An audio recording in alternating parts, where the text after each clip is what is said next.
గంపెడాశలతో కోట్ల రూపాయలు ఖర్చు పెట్టి వీళ్ళ కార్యక్రమాలు కవర్ చేయడం కోసమే మీడియా సంస్థలకు 3 కోట్ల రూపాయలకు పైగా ఇచ్చి చంద్రబాబు నాయుడు గారి నేతృత్వంలోని ఒక ప్రతినిధి బృందం దావోస్కి వెళ్ళారు. పెట్టుబడులు మేము తీసుకొని వస్తాం, మా కథ ఏంటో చూపెడతాం, మా బ్రాండ్ ఎట్లుంటుందో, మా ఇమేజ్ ఎట్లుంటుందో అని చెప్పి పెద్ద ఎత్తున ప్రచారం చేశారు. వాళ్ళ దావోస్ ప్రచారానికి విస్తృతంగా కవరేజ్ వచ్చింది. ఎందుకంటే అఫీషియల్గానే కొన్ని మీడియా సంస్థలకు 3 కోట్ల రూపాయలు పైగా ఇస్తే అన్అఫీషియల్గా ఇంకా వీళ్ళు సొంత పత్రికలు, టీవీ ఛానళ్ళకి ఎంత ఇస్తారో మనం ఈజీగానే ఎక్స్పెక్ట్ చేయొచ్చు. కాబట్టి మీడియాలో విస్తృతంగా కథనాలు వచ్చాయి. వాళ్ళు నడిచిన కథనాలు వచ్చాయి, కూర్చున్న కథనాలు వచ్చాయి, నవ్విన కథనాలు వచ్చాయి. ఇంకా బై డిఫాల్ట్గా ఎవరితో పారిశ్రామికలతో కలిస్తే ఆ ఫోటోలు బ్యానర్ హెడ్డింగ్లలో వచ్చాయి.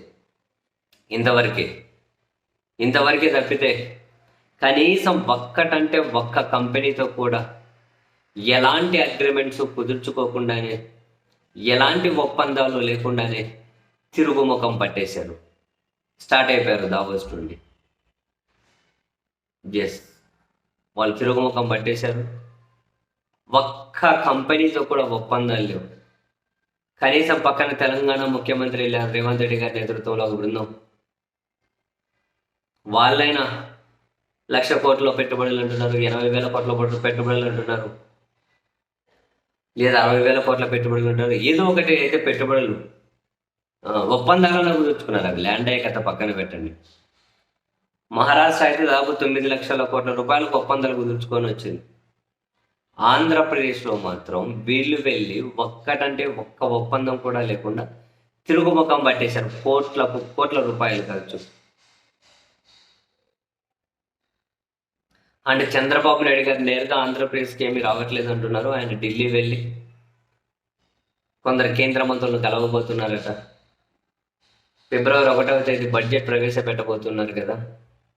మరందులో ఆంధ్రప్రదేశ్ కేటాయింపులకు సంబంధించి చర్చలు జరపడం కోసం అని చెప్పి ఢిల్లీలో సీఎం గారు హాల్ట్ అవుతారట. దావోస్ నుంచి అయితే తిరుగుముఖం. ఒక్కటంటే ఒకటి కూడా.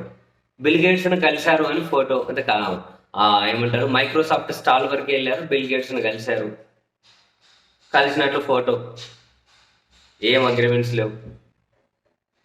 ₹1 కూడా బిల్ గేట్స్ పెట్టుబడి పెట్టట్లేదు. ఏ కంపెనీతో కూడా లేదు. ఒక్క కంపెనీతో కూడా లేదు. Single agreement.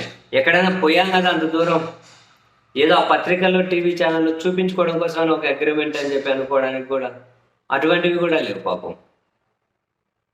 Complete empty హ్యాండ్స్తో Davos నుంచి ప్రత్యేక విమానం అయితే ఎక్కేశారు.